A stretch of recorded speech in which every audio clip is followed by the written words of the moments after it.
People will buy anything. Bethesda is an anomaly. A studio that breaks every rule yet somehow remains relevant. Despite over a decade of flops, fan betrayals and constant misfires, they still get more attention than anyone else in gaming. From 2002 to 2015, Bethesda was unstoppable. Morrowind, Oblivion, Fallout 3, Skyrim and Fallout 4, an incredible run of hits, but since then it's been nothing but bad. Fallout 76 launched buggy and felt like a cash grab. Starfield felt dated and underwhelming. Their only lifeline was nostalgia, fans clinging to the glory days whilst their studio fell further behind the competition. Then came the remaster phase. Skyrim was re-released 7 times across 5 consoles, capped off by the Anniversary Edition. Basically, fan-made mods repackaged and sold at full price. Now they've done it again with the Fallout 4 Anniversary Edition, more expensive than the original game, adding almost nothing new, and what's there barely works. They've argued with fans over Starfield, ignored Fallout 76 customers, and watched as studios like CD Red, Larian and Warhorse raise the bar for RPGs. If I told you about a studio that released 2 unpopular games in 10 years, fought with fans, milked them for cash, resold old titles at full price, and hasn't made a sequel to its biggest hit in 2 decades, you'd assume they were out of business. Yet when Bethesda announced the Oblivion remaster, the same game, new graphics made by a third party, it sold incredibly well. People still refuse to forgive CD Red for Cyberpunk's launch, even after years of free updates, but Bethesda, they get a pass. And you're watching this video right now, which proves my point. We still care. Why? Because of people like me, nostalgic fans who grew up in Bethesda's worlds. Those rose-tinted memories have protected them for years, but now, with Todd Howard saying that The Elder Scrolls 6 is still a long way off, and fans angry about the Fallout 4 Anniversary Edition, I think the tide is turning. Bethesda has survived on goodwill and legacy far past its expiration date, but that grace is running out. With Elder Scrolls 6 likely delayed until 2029 and the greedy tactics exposed, both new players and longtime fans seem ready to move on. For decades, Bethesda felt untouchable, but it looks like they've finally run out of credit. This could finally be the end. In this video, I'm going to explain why. So, let's get into it. And if you are new here, please consider subscribing. So let's start with how they lost their fanbase, their day ones. So it actually started way back after the release of Morrowind. To keep it short, Morrowind was an incredible game which offered deep immersion, true player freedom and role playing that set new standards, the Baldur's Gate 3 of its time so to speak. Then came Oblivion. It traded depth for accessibility, simpler systems for broader appeal. The shift worked. Sales exploded and it even introduced the infamous Horse Armor DLC, one of the first real microtransactions in gaming. Oblivion sold 4 times more copies than Morrowind. The pattern was clear: streamline the design, widen the audience, and profits would soar. Fallout 3 simplified things even further and sold even better. Skyrim followed suit, and then Fallout 4, which had stripped out so many RPG elements, it played more like a looter shooter than a role-playing game. Settlement building, legendary gear, poor dialogue systems, radiant quests, all in exchange for that role-playing depth. As the games became simpler, microtransactions grew. Fallout 3 had 5 major expansions with unique worlds. Fallout 4 only had 2, padded with cheap settlement add-ons. Profit had clearly become the focus. Less content, more microtransactions. The RPG faithful, Bethesda's original fans, were left behind in favour of broader audiences and easier monetization. Now most overlooked it, since Bethesda still released massive open worlds every few years, but the signs were there. Then came the Creation Club, turning free mods into paid content with Bethesda taking a cut, another red flag. Elder Scrolls Online followed, abandoning single player routes for an MMO model that made over $15 million a month. The casual mainstream audience soon joined the RPG fans on the sidelines, replaced by a more profitable online crowd. The formula worked, so next came Fallout 76. Fallout 76 launched as a buggy, unfinished mess, a rushed online experiment riddled with technical failures, false advertising, and the disastrous collector's editions, from cheap nylon bags to fake Nuka-Cola bottles. Combined with refund refusals and tone-deaf responses, it shattered player trust and severely damaged Bethesda's reputation, yet they ignored criticism and doubled down, with more memberships, microtransactions and cosmetics, sidelining single-player projects. Even Fallout Day became dedicated solely to Fallout 76, pushing new online sales. As a result, single-player fans were pushed to the side, but they were handed the Skyrim Anniversary Edition, the same decade-old game repackaged and sold at full price. Now by this point, fans of Bethesda single-player titles were desperate for something new, a true Elder Scrolls or Fallout experience. Instead, Bethesda changed direction again with Starfield. The game was met with disappointment for abandoning not just the deep RPG elements that were in games like Morrowind, but even the handcrafted worlds that made exploration special in Skyrim and Fallout 4. In their place were procedurally generated planets, copy-paste dungeons, and shallow repetitive quests, a hollow experience that felt like another regression. The Shattered Space DLC only worsened things, but what truly alienated fans was Bethesda's response. Rather than accepting criticism, lead writer Emil Pagliarulo dismissed it, calling Starfield their best game yet. When Shattered Space launched to poor reviews, Emil doubled down, claiming Bethesda made the best DLC in the industry. When faced with negative reviews, the studio argued with players instead of listening, proving they'd stopped valuing feedback altogether. This pattern had become unmistakable. Bethesda evolved from crafting deep RPGs to chasing mass appeal, then to full-on monetization.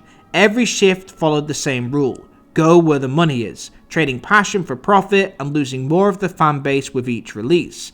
Even the Skyrim and Fallout 4 Anniversary Edition showed this clearly. Decade-old games resold at full price with little more than fan-made content added on. Fans were furious, feeling exploited rather than respected. When even long-time supporters like Mr. Matty Plays begin to lose faith, it becomes clear. Bethesda's greatest downfall may be the loss of trust from their loyal community that once built their legacy. For years, their fans of old stood by them, myself included, reminiscing on the good old days. Bethesda took those hopes, repackaged those games, and sold them at full price, abusing that trust. The fact they broke the game and mods was just the icing on the cake. Bethesda became more focused on pleasing shareholders and protecting their bottom line than serving their longtime fans. They're no longer seen as a passionate game studio, but as a corporate entity driven purely by profit. At this point, even long-term Bethesda fans have had enough and no longer trust the company like they used to, which is a bad sign for the studio. So old fans may be walking away, but can't Bethesda just rely on a younger, newer audience to take their space? Not really. In the last decade, their only releases have been Fallout 76 and Starfield, neither of which have set the gaming world alight. Fallout 76 in particular struggles against established online games like Fortnite, Overwatch and Call of Duty. It looks dated, it offers less content and survives mostly on older Bethesda fans who carried over from previous titles. Even with heavy marketing and dedicated events like Fallout Day, its player numbers can't match Fallout 4's peak or compete with modern online hits like Overwatch and Fortnite. For a new generation of online gamers, it's simply not a strong contender, whereas Starfield felt like a 2010 game, with the aging creation engine showing its limits. Endless loading screens, clunky menus and boring dialogue broke immersion, and traveling the systems often required multiple fast travels just to reach a single location, something that modern games now handle seamlessly. NPCs were lifeless, cities felt artificial, and characters ignored events like gunfire. The creation engine restricts what Bethesda can do. No cutscenes, limited world interactivity, NPCs that just stare at you while you navigate a dialogue menu, and basic animations, all making the game feel painfully outdated compared to modern titles. And the truth is, the Bethesda formula is starting to feel worn out. After Obsidian released Avowed and The Outer Worlds 2, players gave similar feedback, and while Obsidian differs in some ways, their games followed the old Bethesda blueprint. Both Starfield and The Outer Worlds 2 feel like 2010 era games. You run around, shooting things, but beyond that, everything feels shallow and surface level. When you compare Starfield's design with modern games, they lose every time. Towns in Starfield feel like movie sets, static, lifeless spaces filled with nameless NPCs wandering aimlessly. By contrast, Kingdom Come Deliverance 2 and Red Dead Redemption 2 create living worlds where characters follow daily routines and feel genuinely alive.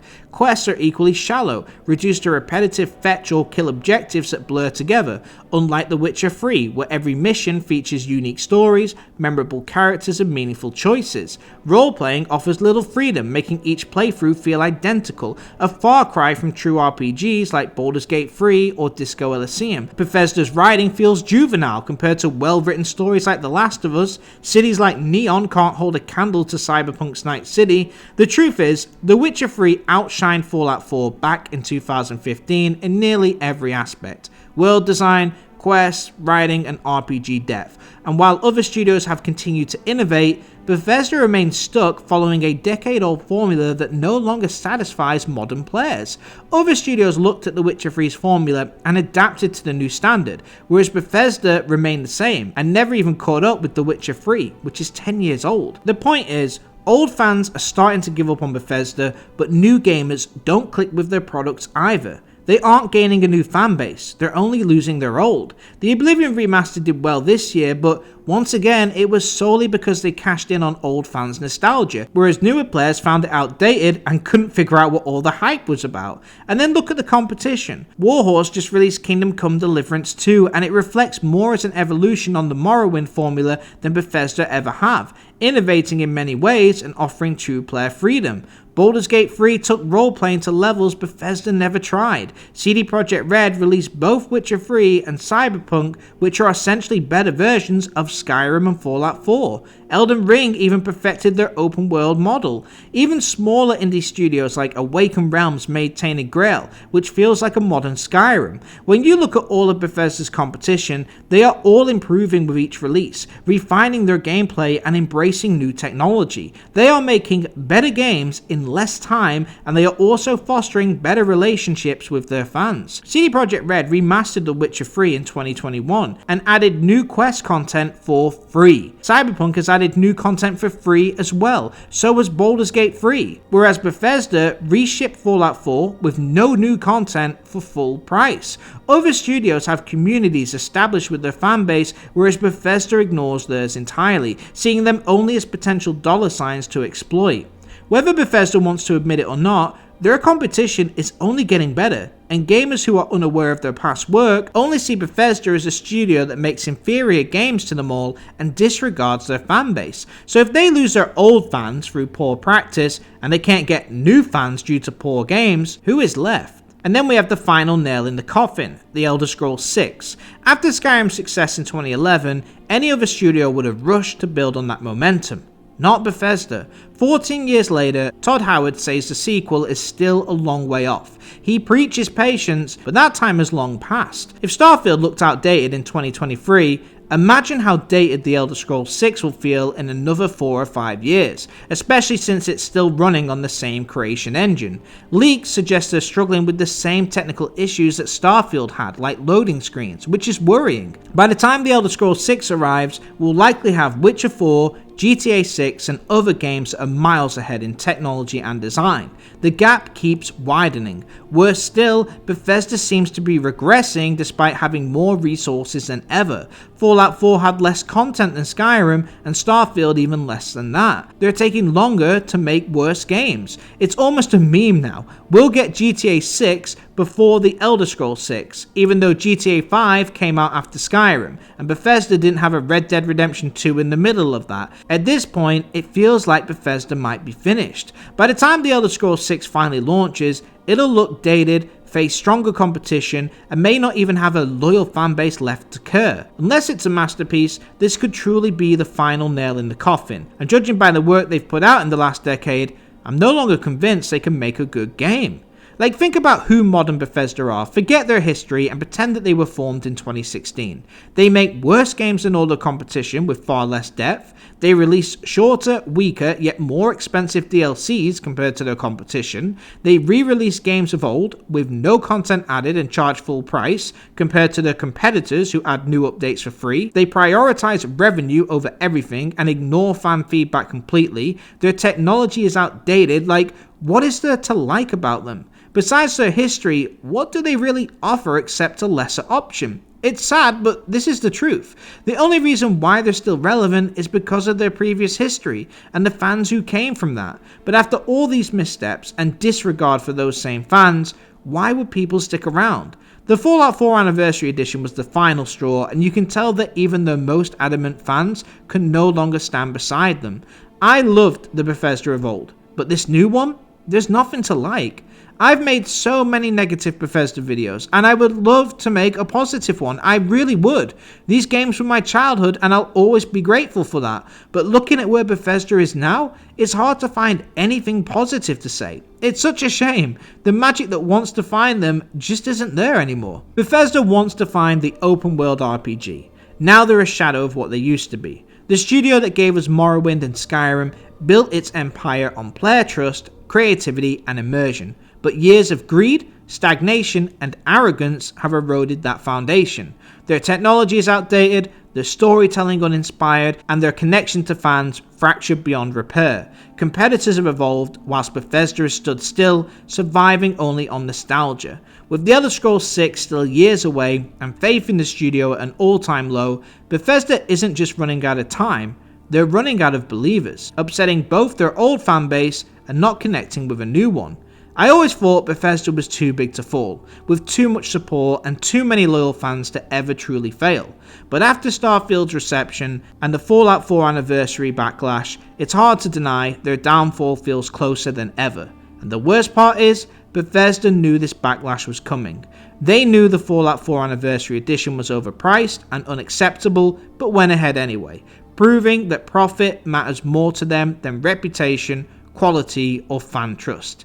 Each new release feels like a step backward, each new announcement met with widespread criticism, and their reputation erodes a little more every year. All the warning signs of a company that is teetering on the edge. Starfield and Fallout 76 were warning signs, but The Elder Scrolls 6 may be the final confirmation.